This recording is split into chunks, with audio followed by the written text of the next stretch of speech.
pediam, inclusive, uma reforma agrária que possibilitasse o acesso à terra à população negra brasileira, e terra era o principal instrumento, né, de produção no Brasil. Infelizmente, a abolição da escravidão ela não veio acompanhada dessas medidas, e o que deixou um legado para a posteridade que, felizmente, o Brasil, nós temos a felicidade de estarmos vivendo esse momento em nosso país, onde se trata da revisão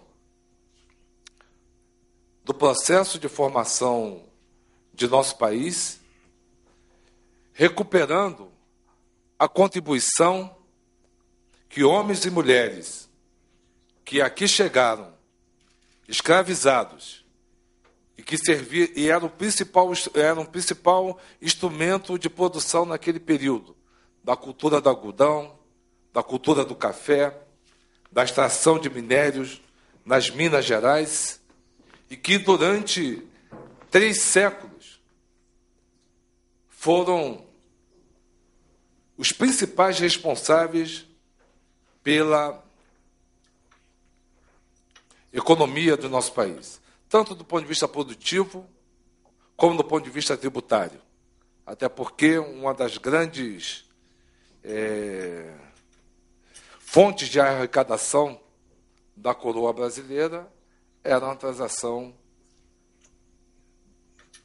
e o comércio de escravos no Brasil.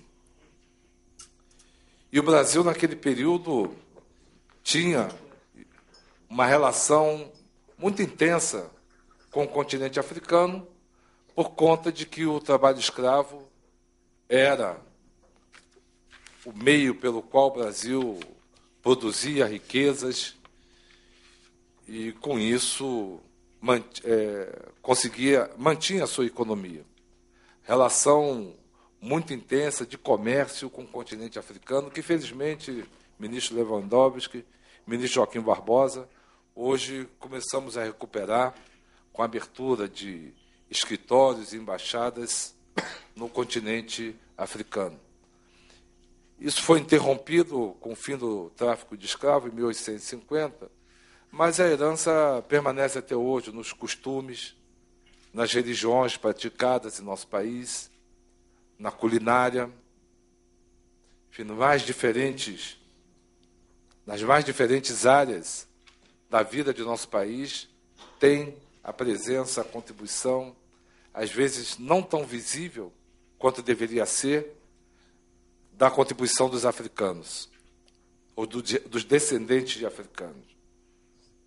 É importante a gente situar o debate nesse campo, porque é preciso que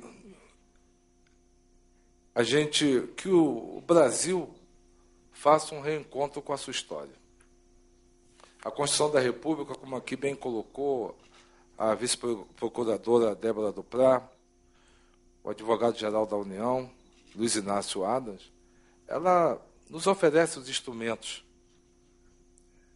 para o Estado agir nesse campo, no campo da redução das desigualdades raciais e da consequente promoção da igualdade em nosso país.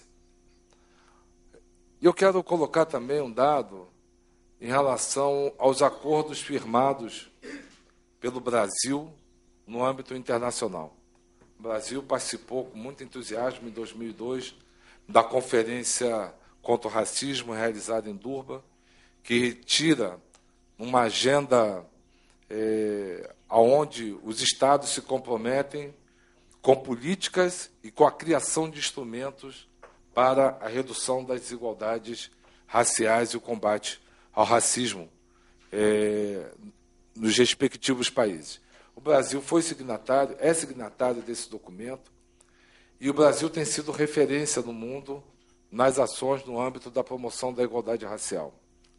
Não devemos nos contentar com isso, senhor ministro.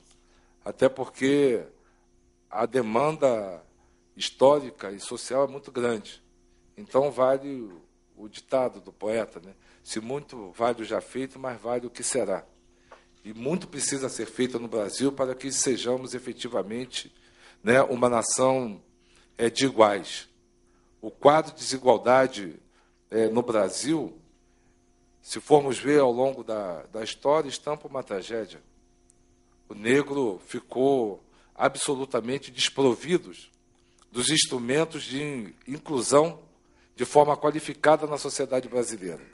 Eu fiz menção ao acesso à terra, poderia fazê-lo também em relação ao acesso ao trabalho e à educação, que não foram observados no período da abolição da escravidão, o que gera esse verdadeiro hiato, esse verdadeiro abismo entre negros e não negros em nosso país, na nossa pirâmide social, e que tem consequências trágicas ao verificarmos os números, que eu queria aqui, muito rapidamente, dar ciência aos senhores da média de ano de estudo da população negra com 15 anos ou mais é menor 1,8 anos do que é observada para os indivíduos brancos na mesma faixa etária.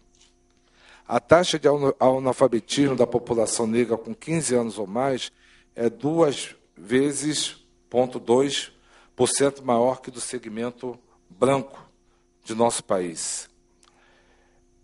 No que se refere à questão do trabalho e renda, entre os 10% mais pobres, os negros são 73,7%, contra 25,4% dos brancos. E entre os 10% mais ricos, os negros são 15%, contra 82,7% da população branca. Então, tudo isso já demonstra a necessidade de uma intervenção do Estado. O Estado não deve se manter distante e neutro diante de um quadro, né, de desigualdades que esse país expõe. Né?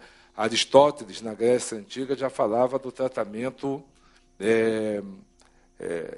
desiguais para os desiguais. Rui Barbosa recupera também, na oração dos moços, que diz que a igualdade consiste em tratar igualmente os iguais e desigualmente os desiguais. Então, cumpre-nos, nessa fase da história do Brasil, exatamente de dar conta desse desafio, de dar conta, né, dessa necessidade de fazer do Brasil uma efetiva democracia racial. Cotas não é uma panaceia, não é a solução definitiva para o problema da redução das desigualdades, né? Para o problema da democratização do país do ponto de vista das relações raciais. Mas cotas é um instrumento que vai oferecer e oferece uma perspectiva, né, de futuro para uma parcela expressiva de nosso povo, de jovens negros que sonham com a universidade, de formarem-se nas mais diferentes áreas biomédicas, tecnológicas e humanas, e cabe ao Estado assegurar isso à nossa população. Alguns falam que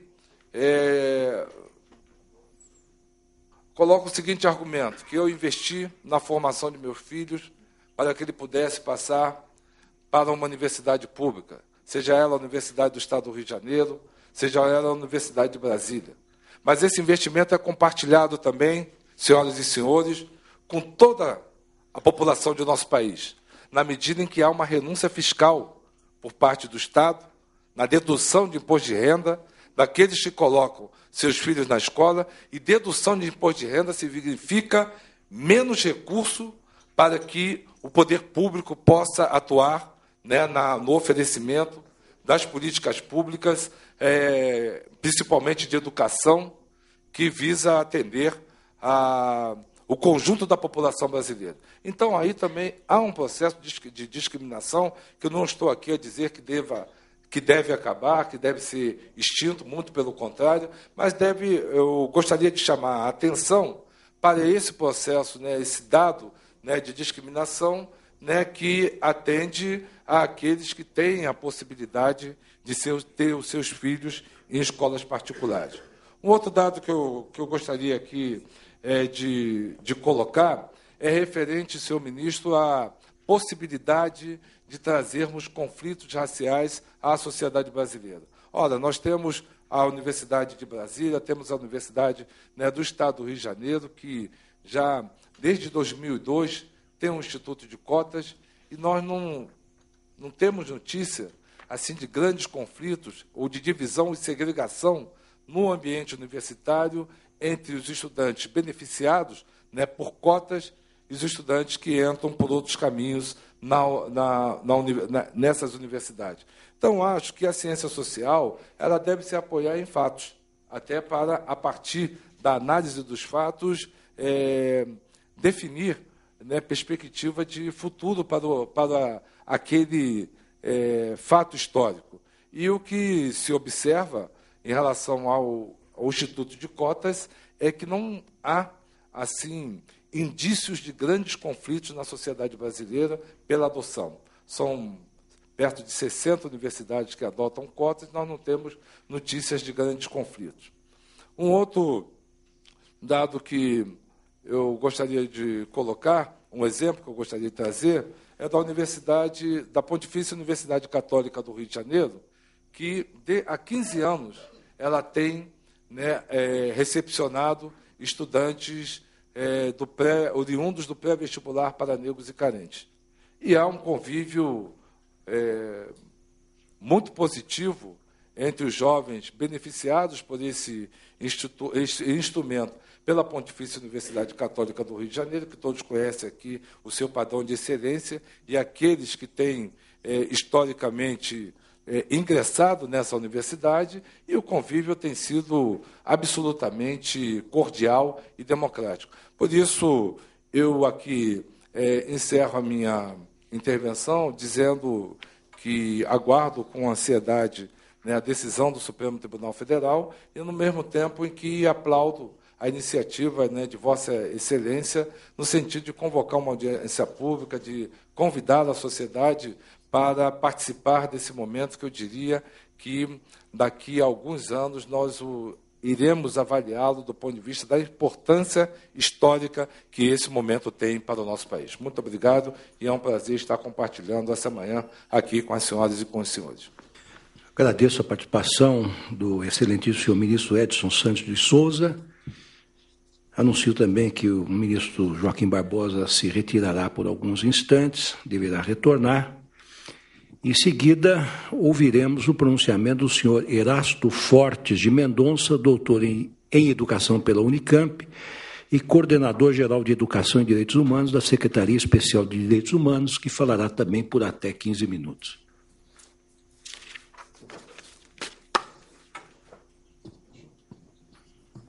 Interessante as diferentes visões dessa questão da dedução do imposto. Eu também deixa eu pensar.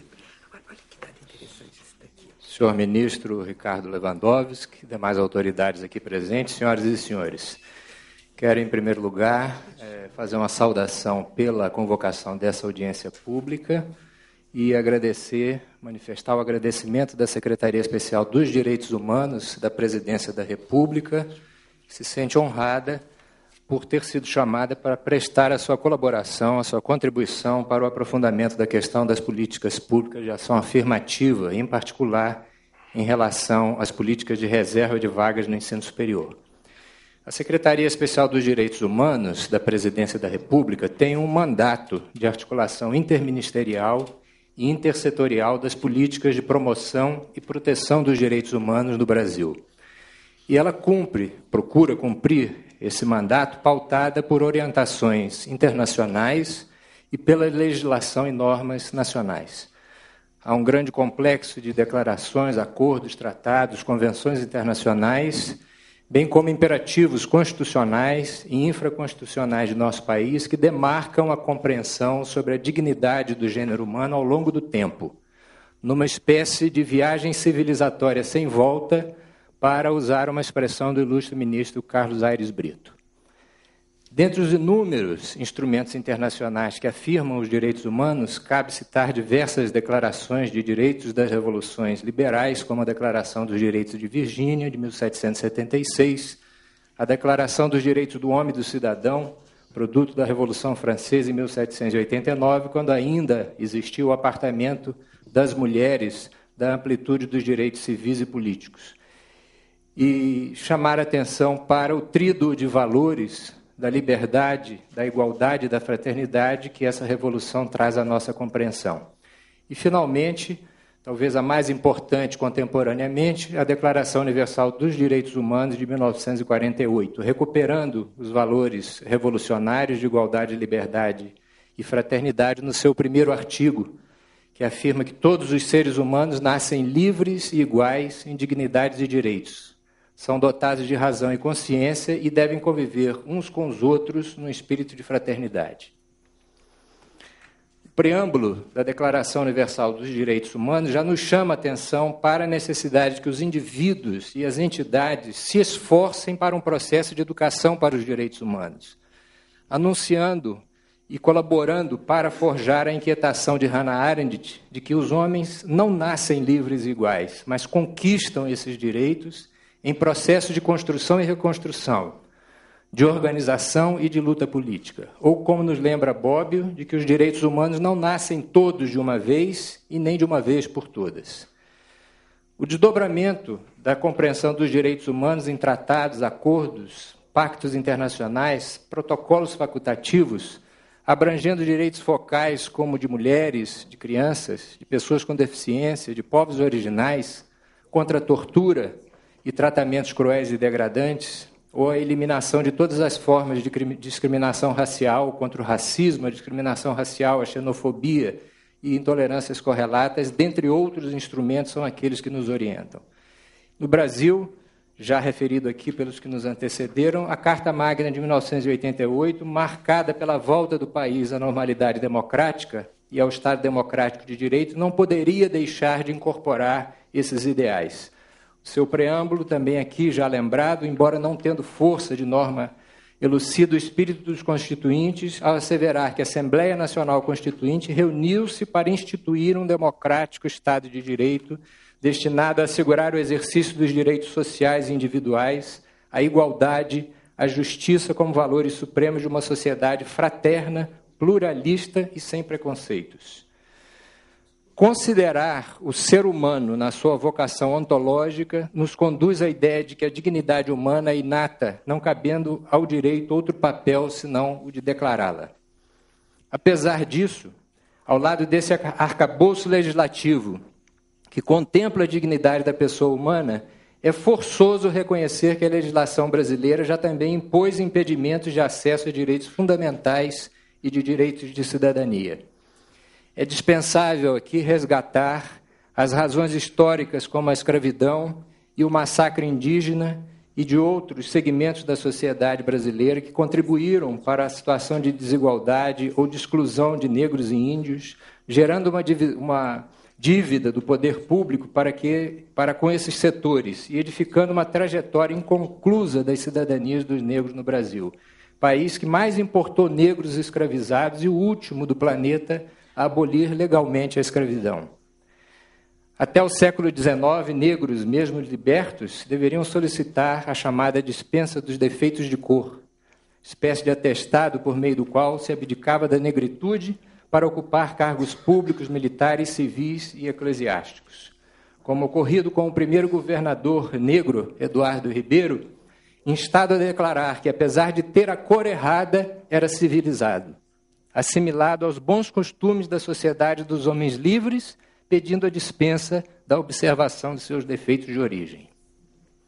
No campo educacional, a história da educação brasileira tem a vigência de instrumentos legais que impediam o acesso de negros aos bancos escolares, como, por exemplo, o Decreto 1331, de 1854, conhecido como a Reforma Couto-Ferraz, que instituiu a reforma do ensino primário e secundário no Brasil e instituía a obrigatoriedade da escola pública para crianças maiores de 7 anos. Porém, no seu artigo 69, consignava que não serão admitidos à matrícula os que padecem de moléstias contagiosas, os não vacinados e os escravos.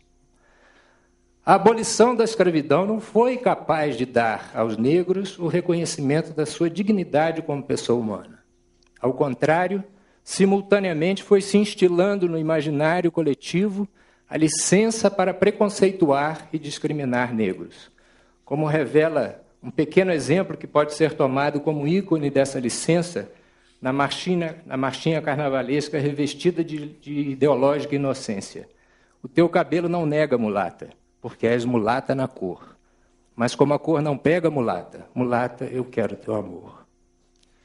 É o enfrentamento dessas questões a que é chamado o Estado brasileiro, e são diversos os instrumentos internacionais que pactuam a ação do Estado para o enfrentamento da discriminação racial, dentre os quais a já citada Convenção sobre a Eliminação de Todas as Formas de Discriminação Racial, da ONU, e a primeira Conferência Mundial contra o Racismo, a Discriminação Racial, a Xenofobia e Intolerâncias Correlatas em Durban, em 2001.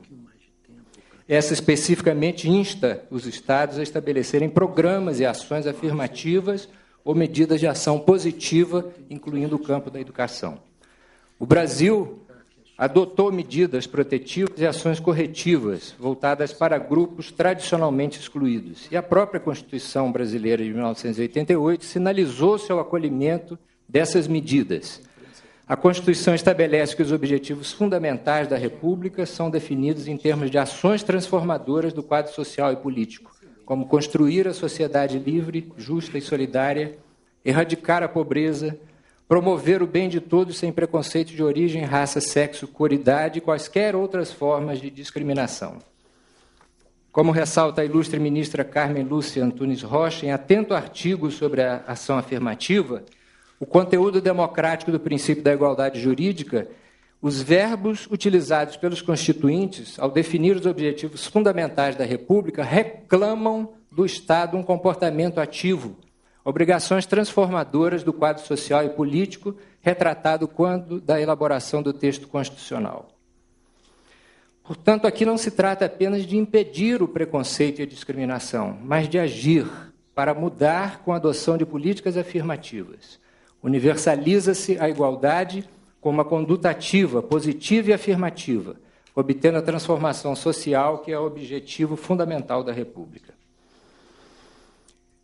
A educação é vista, é assinalada, é consignada como um direito humano em seu artigo 26 da Declaração Universal dos Direitos Humanos. E a exclusão sistemática a que foi submetida parcela da população brasileira caracteriza, portanto, como uma violação dos direitos humanos à educação.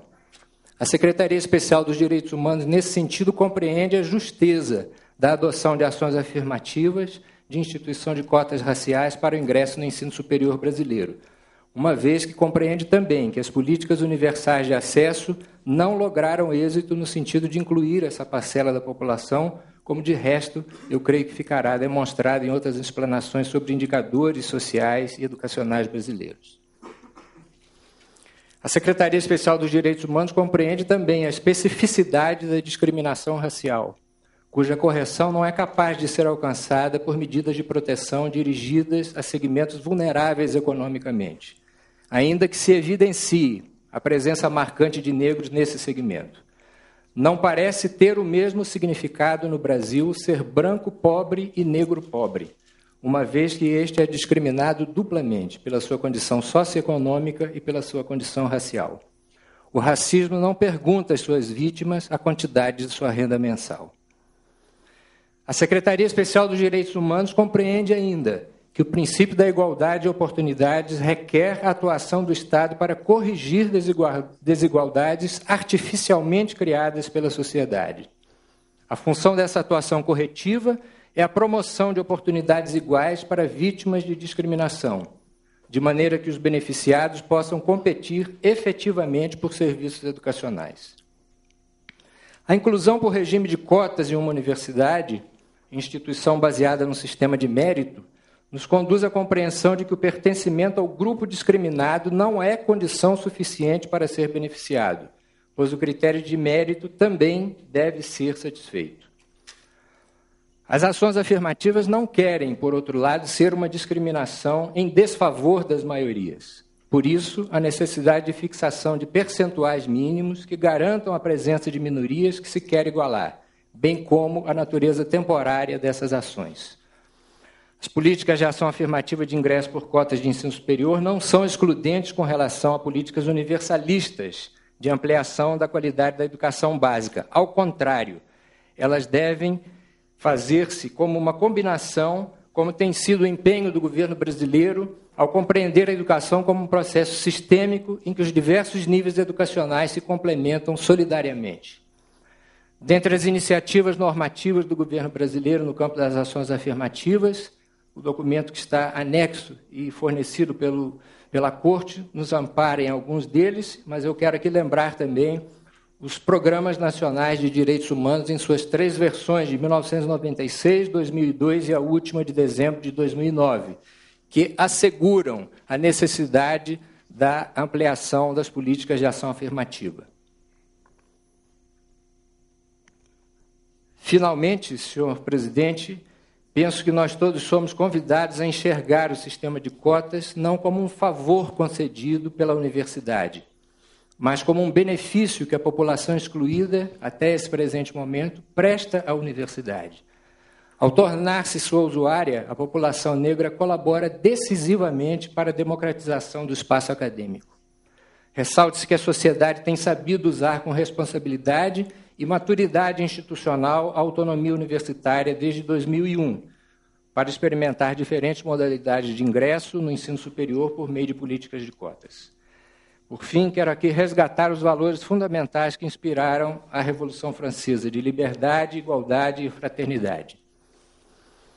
O valor fundamental da fraternidade, esvaziado do seu conteúdo civil e político, ressignificado como valor superficial, puramente sentimental, vago e inoperante, parece ter colaborado para nos dificultar a compreensão de que todos somos iguais nas diferenças que carregamos.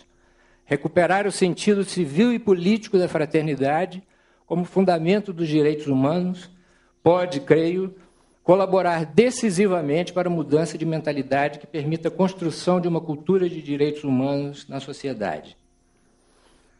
Uma cultura que nos permita olhar o outro na mesma altura do olhar de seus olhos, independente de sua pertença racial, e apontar para uma sociedade verdadeiramente igualitária em nome da dignidade eminente de cada ser humano, indistintamente.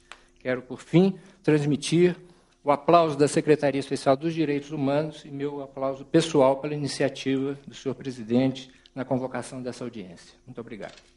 Agradeço ao doutor Erasto Fortes de Mendonça pela sua intervenção.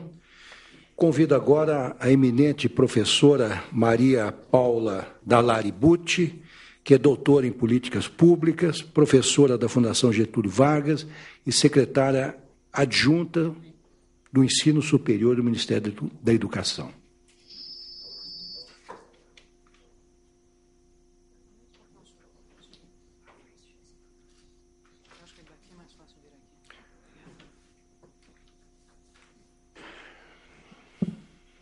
Muito bom dia. Quero começar cumprimentando o ministro e professor, e meu professor, Henrique Ricardo Lewandowski, e na sua pessoa toda a Corte, e cumprimentar pela iniciativa de promover essa importante audiência pública. Cumprimento também a digna representante do Ministério Público e cumprimento as autoridades e demais pessoas presentes acompanhando essa audiência pública. Eu quero iniciar dizendo que subscrevo as falas que me antecederam, no sentido do embasamento filosófico das ações afirmativas, e dentre elas aquelas com recorte racial, no sentido de reconhecer que a Constituição de 88 consubstancia uma ruptura na ordem jurídica antiga e, portanto, a base para a construção de uma nova ordem, e, com isso, me focar de imediato naquilo que é uma contribuição que o Ministério da Educação pode trazer, pode agregar, pode contribuir para a formação do juízo dessa Corte na decisão desse caso. E, em primeiro lugar, quero dizer que essa apresentação foi construída em conjunto com a colaboração da Secretaria de Alfabetização Educação Continuada e Diversidade do Ministério da Educação, representada pelo secretário André Lázaro, aqui presente. E essa apresentação é focada em três tópicos e 3 teses. O primeiro deles, eu vou ilustrar com uma figura que acho que ficará na cabeça de todos, e ele procura opor o valor jurídico da igualdade à desigualdade de fato. Aqui, mais do que repetir aquilo que já foi dito, eu quero focar no seguinte ponto. Existe uma distância histórica no campo da educação, e essa distância se reproduz ao longo dos anos, quando comparamos os dados educacionais de negros e brancos. Portanto, isso esvazia um pouco a tese de que, para a inclusão dos negros, o ideal seria melhorar o ensino como um todo. O que nós temos visto é que, historicamente, a melhora do ensino como um todo não é suficiente para quebrar a desigualdade, que é uma desigualdade histórica e persistente. Aqui, nesse primeiro gráfico, não sei se o ministro tem acesso, se aparece na sua tela, nesse primeiro gráfico, o que aparece é que existe uma evolução da escolaridade média no Brasil. Para aqueles que não estão familiarizados, é muita coisa. Isso aqui significa a evolução em número de anos de escolaridade dos brasileiros. Há uma evolução em 2 sentidos. Há mais brasileiros frequentando a escola de maneira geral e os brasileiros têm mais anos de escolaridade, o que indica uma melhora geral do panorama educacional brasileiro. Mas quando nós... E eu vou passar rapidamente por essas coisas para me focar nas 2 curvas. Essa curva vermelha é a que mostra a escolaridade dos negros e a curva azul a escolaridade dos brancos.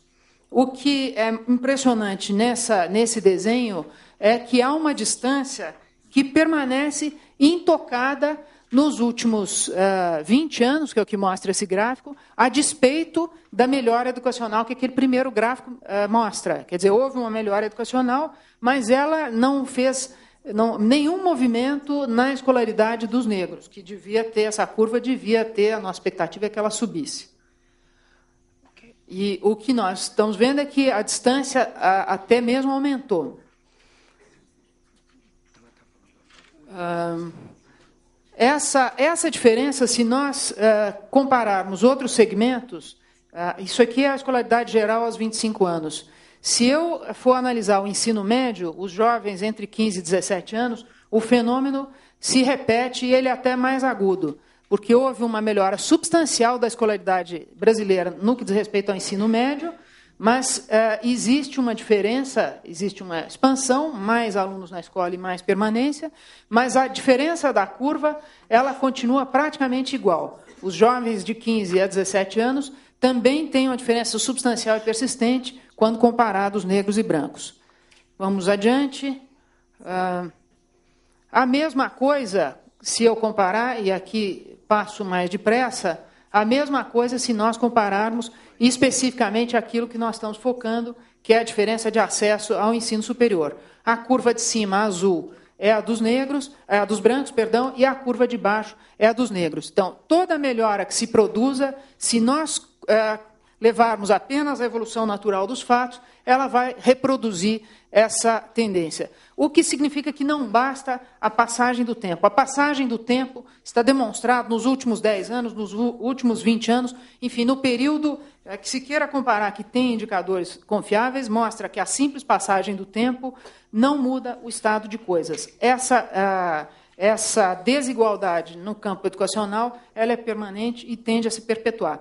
Portanto, se as políticas públicas, se os governos pretendem atacar esse problema, é preciso assumir a necessidade de fazer uma inflexão. Aqui, então, eu quero acentuar a questão da legitimação das ações afirmativas, em especial aquelas que têm corte racial, menos pelo passado e mais pelo futuro. Se se quer produzir um quadro de inclusão de uma sociedade participativa, é preciso fazer uma inflexão, assumir que a mera passagem do tempo não vai modificar o estado de coisas, é preciso assumir ativamente essa modificação e, mais do que isso, por 2 movimentos. Pela inclusão, porque o acesso à educação superior, podemos enfocá-lo como um direito dos negros que então, são contemplados com uma forma especial de acesso, mas também mais ao futuro ainda, porque o acesso desses negros representa a inclusão na sociedade brasileira, aqui não estamos mais focando só a universidade, de pessoas diplomadas. E nós sabemos, e pelas pesquisas, é possível que o IPEA trabalhe esse dado, o que é que representa ter diplomados, ter pessoas graduadas, portadoras de seus interesses, conhecedoras da história daquele grupo social. Então, é disso que nós estamos falando, da legitimação dessa política pelo futuro. Passo, então, ao segundo ponto da minha exposição, que é focado na questão da autonomia universitária. A autonomia universitária é igualmente um princípio, um valor constitucional. E eu quero aqui trabalhar duas ideias. A primeira é que a autonomia universitária é um princípio constitucional e tem sido usada aqui materialmente, não apenas com um sentido formal, um sentido de blindagem a controle, que é alguma coisa que nós sabemos que muitas vezes merece um certo estranhamento, mas a autonomia universitária no seu sentido mais próprio e mais profundo. Isso é a universidade como locus de discussão e de elaboração das políticas e das estratégias capazes de produzir a inserção que se quer produzir, exatamente para quebrar aquela curva, aquele paralelismo perverso que afasta constantemente a população branca da população negra. As universidades, o que eu quero frisar aqui é que têm sido capazes, acho que têm sido protagonistas da evolução dessa questão. E, primeiro, é preciso focar que as decisões que a universidade produz são feitas com base em deliberações de órgãos colegiados que esgotam a questão. Enfim, há muitas tensões no seio da universidade e, ainda assim, nos últimos menos que 10 anos, isso é um fato importante a marcar, porque a história das cotas no Brasil ela data de 2001, então, em menos de 10 anos, se produziu um vasto leque de ações afirmativas, nem todas com caráter racial, mas frequentemente combinando o caráter racial, o de renda, o de escolaridade, e essa figura, então, se dissemina progressivamente no país, se alastra, e ela vem ganhando legitimidade. Eu concordo com o ministro Edson Santos, que não há esse conflito, ele está absorvido e não é nada que o corpo universitário não saiba processar. Aqui, mais um aspecto a destacar é que as ações afirmativas, elas com mais frequência combinam 4 ingredientes. O ingrediente social tem se disseminado nas políticas mais recentes com muita intensidade. Seja expresso no traço renda, seja expresso na escolaridade. Isso é, alunos egressos da escola pública. E aí uma grande variedade, considerando-se o ensino médio, considerando-se os últimos 8 anos da escolaridade e uma combinação desses fatores, também o elemento raça e, muitas vezes, o elemento territorial, o elemento da origem, em algumas circunstâncias, é a justificativa da concessão de bônus a determinados alunos, como uma maneira que se entende legítima para fazer a inflexão naquela curva inicial, que, eu repito, é muito importante que permaneça nas nossas memórias. Existe uma evolução educacional que nós precisamos aproximar. Nós precisamos aproximar as duas curvas e buscar a convergência. Um exemplo de afirmação dessa diversidade tivemos recentemente no processo de seleção unificada, que indicou que, de 51 instituições participantes, havia uma combinação de 64 componentes diferentes de opção de ações afirmativas. Esse quadro que consta aí é meramente exemplificativo, há outros, mas há diversos padrões que vêm de uma discussão que cada universidade faz ao longo do tempo, combinando as suas características pessoais e gerando respostas para responder a esses problemas. E essas respostas, elas comportam, muitas vezes, uma variação no tempo, uma evolução de acordo com o acompanhamento pós-acesso. E esse é um ponto a frisar, que importa que a universidade tenha condição de cuidado depois do acesso, porque o problema dela não é só receber estudantes que não chegariam num caminho normal. O problema dela é lograr que esses estudantes obtenham a sua diplomação para que, no espaço de uma geração, e a educação precisa pensar nessa questão, para que no espaço de uma geração de estudantes, eu tenha pessoas diplomadas que vão, então, influir sobre a sociedade e produzir a igualdade que nós tanto esperamos. Eu vou passar rapidamente agora para esse ponto, para chegar ao terceiro aspecto, que é o que eu quero frisar. Então, o último ponto é as ações afirmativas têm sido eficientes no seu propósito? E o MEC fez essa pergunta, tem alguns elementos, não há uma sistematização perfeita desses dados, há uma certa dificuldade de coletá-los, mas nós podemos, a partir de alguns indicadores, afirmar que a medida do desempenho acadêmico tem revelado que essa igualdade de oportunidades tem correspondido ao princípio constitucional da igualdade. Então, essa desigualação tem gerado a resposta que se espera. E ela, então, promete para o futuro realizar a igualação formal, a igualação material, que justifica a desigualação formal nesse momento. E alguns indicadores são importantes para isso. Nós colhemos recentemente, no final do ano passado, uma pesquisa com as universidades federais, estaduais e institutos. Houve 59 respostas a respeito exatamente dos mecanismos de acompanhamento das ações afirmativas. E algumas respostas importantes, não vou me deter sobre todas elas, porque eu quero chegar no último ponto, mas elas mostram que há uma diferença substancial. Vejam, por exemplo, esse primeiro que está na tela. Alunos de cotas têm desempenho abaixo daqueles oriundos das escolas privadas no primeiro ano dos cursos. Há uma diferença nítida de ingresso. Então, o cotista ele ingressa com um desempenho pior, e é por isso até que a cota se justifica. Essa diferença cai até que, no fim do curso, os alunos têm desempenho praticamente uniforme. E eu vou focar na finalização da minha fala um estudo que foi feito em relação ao ProUni, que é o maior programa de ação afirmativa no Brasil, embora seja um programa destinado a bolsas em instituições privadas, ele se vale de renúncia fiscal, e, portanto, é um programa que se vale de recursos públicos.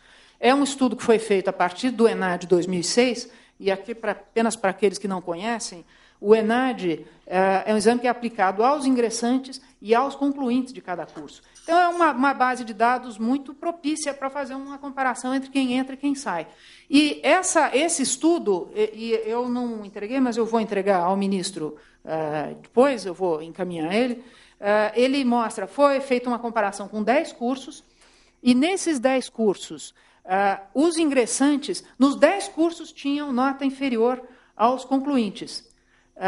Feito um estudo 3 anos depois, porque o ENAD de cada disciplina se repete a cada 3 anos, os concluintes bolsistas, quer dizer, vou ser um pouco mais clara, nos ingressantes fez-se uma comparação entre os bolsistas do ProUni, portanto, cotistas, se nós quisermos usar essa figura, e os não bolsistas.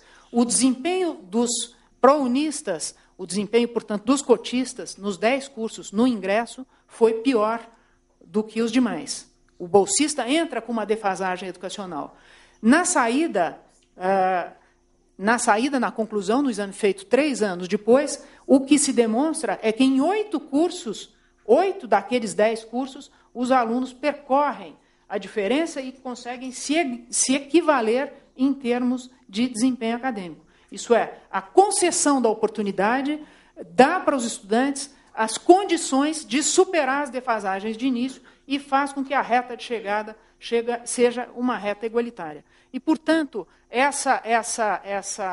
esse mecanismo do ProUni, que não é distinto, em rigor, dos mecanismos de cotas, ele demonstra que, e eu tenho aqui, há vários depoimentos nesse sentido, quero me lembrar da Federal da Bahia, quero me lembrar de outras que estão registradas aqui, que demonstram uma mudança de padrão acadêmico. O aluno cotista, o aluno bolsista, é um aluno que frequenta muito a biblioteca, que aproveita todas as oportunidades que a universidade concede, e por isso eu concluo, então, dizendo que, até pela sua realização, não resta dúvida que essa inflexão jurídica contribuirá para uma sociedade mais igualitária, e é por essa razão que ela é perfeitamente constitucional, senhor ministro, na avaliação do Ministério da Educação. Eu agradeço a eminente professora Maria Paula Dallari Butti, que traz não só considerações de natureza teórica, mas também estatísticas e dados da realidade fática para contribuir com o debate nesse Supremo Tribunal Federal. Convido agora o doutor Carlos Frederico de Souza Mares, procurador-geral do Paraná, que é professor titular da Pontifícia Universidade Católica do mesmo Estado, para prestar o seu depoimento pelo prazo de até 15 minutos também.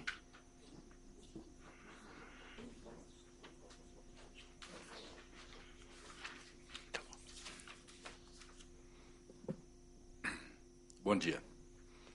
Senhores ministros presentes, senhora Procuradora da República, senhoras e senhores, eu agradeço enormemente à Fundação Nacional do Índio, que me convidou para representá-la aqui, e representando a Fundação Nacional do Índio, falar em nome dos índios brasileiros. E agradeço muito especialmente porque tenho elevado a honra de ter sido, em uma época, já que se vai distante, seu presidente. Senhoras e senhores, quando das guerras de libertação e de independência da América, um general, Santander, que acabava de vencer uma duríssima guerra contra a Espanha, no norte da América do Sul, reunindo seu povo, disse com muita propriedade: as armas devolveram sua liberdade. A lei lhes dará a igualdade. Não tenho muita certeza se o general Santander, pela sua história, o que ele fez depois, tinha exata clareza do que estava dizendo. Porque o que ele dizia é que a igualdade não nasce da natureza. A igualdade não vem diretamente da sociedade natural. Ao contrário, a igualdade é conquista da assim chamada sociedade civil.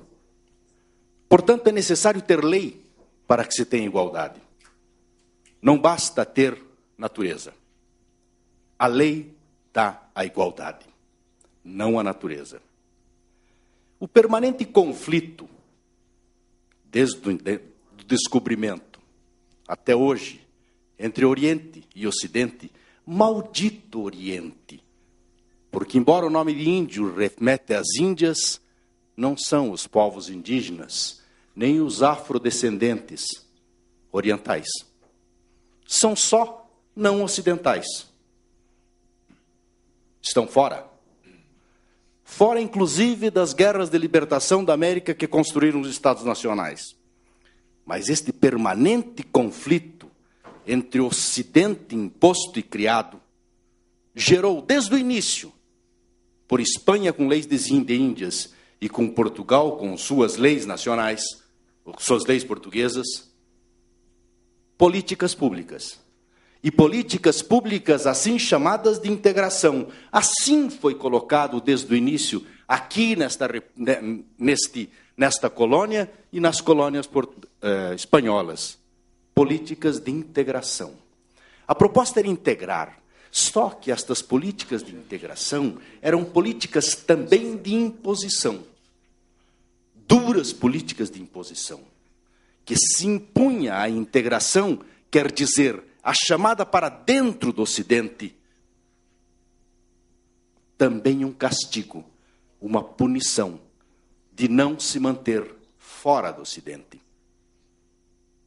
Precisou 200 anos para os nossos Estados nacionais reconhecerem que estas políticas de integração, estas políticas que chamavam para dentro do Ocidente, tivessem que perder o caráter punitivo da perda da nacionalidade, da etnia, da raça, da língua, da cultura. No Brasil, é 1988 a marca dessa diferença. Em outros países, como no país de Santander, do general Santander, é 1992. Para se cumprir o que queriam as 7 etnias do Equador, cuja Constituição só veio muito depois. Rigorosamente, só agora, com a última Constituição, é que nós temos essa integração não punitiva.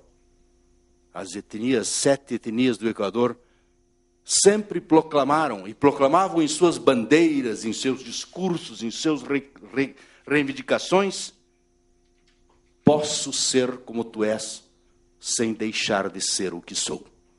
Essa era a reivindicação clara, profunda, dos índios latino-americanos.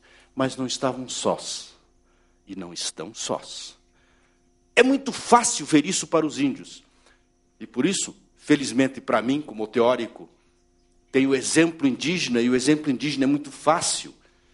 porque é o exemplo claro de que nunca foram e nunca quiseram diretamente ser integrados ao Ocidente sem deixar o que são, sem deixar de ser Xavante, Guarani, Caingangue, Yanomami. É fácil. Já quando se toma outros povos que não querem ser totalmente ocidentalizados, que querem manter sua cultura, que querem manter a sua clara opção pela não modernidade clássica do capitalismo, é mais difícil. É claro que é mais difícil. Mas me toca aqui falar muito mais do exemplo indígena. É evidente que a integração, aquela política integracionista da colônia e de nossas repúblicas, fracassou. E fracassou redondamente, exatamente porque eram políticas públicas que carregavam uma punição. Em 1988, se rompe com isso, e como eu disse, em praticamente todos os países da América, alguns muito recentes, como é o caso do Equador, e é o caso mais óbvio da Bolívia, e mais profundo, essa ruptura se faz no sentido de ter-se clareza que para se ter igualdade é necessário ter políticas públicas. Quer dizer, para se ter igualdade é necessário ter leis que façam dos desiguais iguais. Essa é a questão central, mais profunda. E não é possível que o Supremo Tribunal Federal, o guardião das liberdades e das igualdades enquanto direitos fundamentais inscritos na Constituição, seja quem diga que é inconstitucional fazer políticas públicas para a igualdade. Porque as políticas públicas para a igualdade são as únicas que conseguem fazê-lo. Caso contrário, se não houver essas políticas públicas, se manterá a desigualdade. Na verdade, não há notícias de que haja políticas públicas específicas para a reserva de vagas ou cotas nas universidades diretamente para povos indígenas ou para índios, individualmente. Você poderia perguntar, isso é uma reivindicação indígena? Claro que é uma reivindicação indígena. É presente? Não, não é tão presente. E não é tão presente por quê? Exatamente porque os povos indígenas têm conseguido, a partir dos direitos que a Constituição colocou, relações que têm permitido à própria FUNAI e a algumas universidades e cursos técnicos a possibilidade de ter ingressos indígenas nesses cursos. Se não há formalizadas cotas para índios, é porque há mais facilidade para os índios nessa transação com as universidades. E aqui, repito, senhor ministro, é mais fácil a situação indígena porque é mais clara e evidente a diferença. Exatamente por isso, embora possa vir a ser uma reivindicação indígena, a existência de cotas específicas para estas populações, exatamente por isso, é absolutamente fundamental que se tenha cotas para negros que não têm a mesma situação, as mesmas garantias constitucionais e as mesmas leis que garantem os direitos indígenas. Enquanto no Brasil, clara e explicitamente se diz que os povos indígenas podem ser o que somos, continuando a ser o que são, não os há para os outros povos. Não os há para negros, para ciganos, para ribeirinhos, para outras populações assim chamadas tradicionais. Até porque o próprio conceito de populações tradicionais não indígenas é um conceito difícil de ser construído. Difícil na lei e difícil nos caminhos, nos entrecaminhos da nossa Constituição. É nossa tarefa fazê-lo. E esta colocação, apresentação pelas universidades de cotas para negros é um bom começo. Senhor ministro, na Universidade Federal do Paraná onde leciono, o curso de mestrado e doutorado tem como base fundamental o direito socioambiental, a defesa da questão socioambiental. E, portanto, na questão socioambiental, nós entendemos que exatamente o melhor exemplo do socioambientalismo são as populações indígenas da América. E desenvolvemos disciplinas específicas de direitos indígenas nas Américas. Pois bem, já tivemos, senhor ministro, 2 indígenas que já concluíram o mestrado. E concluíram o mestrado com um extraordinário brilho, não só para eles. Quero dizer que os 2 mestres, um Pancararu e um Guarani, estão hoje trabalhando para as comunidades indígenas como advogados.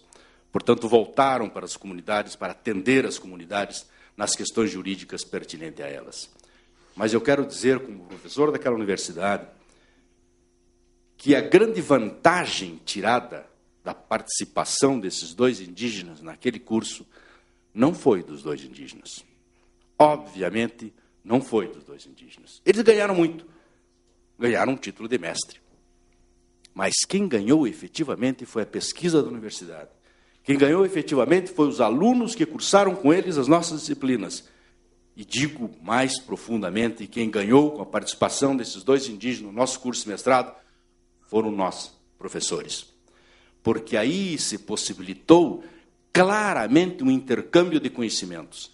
E eu imagino que se eu falo desta ciência meio aplicada que é o direito, quanto não se dirá dos outros conhecimentos? Quanto não se dirá da biologia, da zoologia e das outras técnicas relativas diretamente à natureza, pelo conhecimento e a forma de conhecimento que têm estas populações tradicionais na sua relação direta com a natureza. Portanto, senhor ministro, seria não só ilegal, inconstitucional e ruim reduzir estas cotas, mas seria, sobretudo, atécnico e profundamente contra o próprio desenvolvimento da nossa ciência e do nosso conhecimento. Muito obrigado, senhor. Obrigado, professor Carlos Frederico de Souza Mares, pela sua intervenção.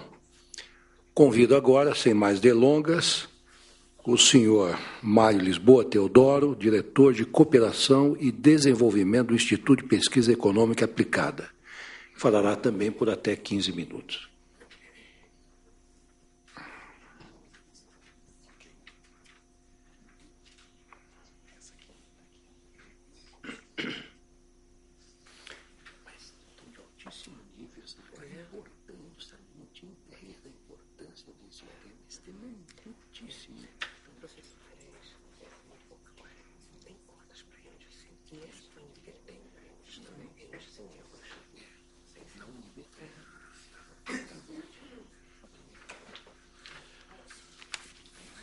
Bom dia, senhor ministro Ricardo Lewandowski, doutora Débora Duprá e colegas de mesa. Uma honra muito grande estarmos aqui, em nome do IPEA, para essa audiência sobre desigualdade racial e políticas públicas no Brasil.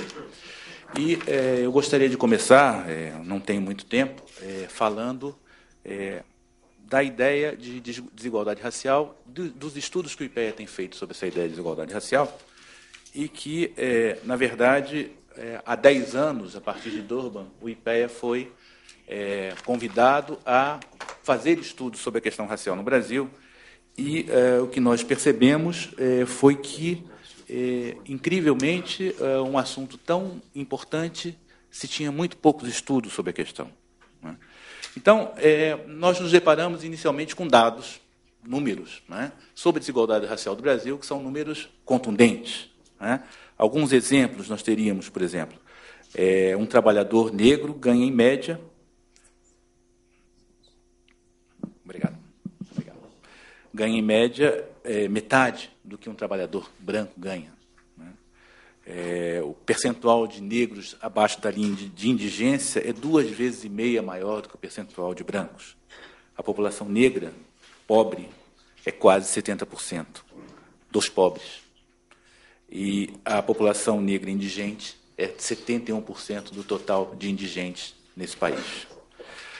Essa desigualdade também pode ser mostrada por outros números, né? Os números sobre a questão do estudo. Já foi falado aqui pela secretária Maria Paula sobre a diferença entre população negra e branca.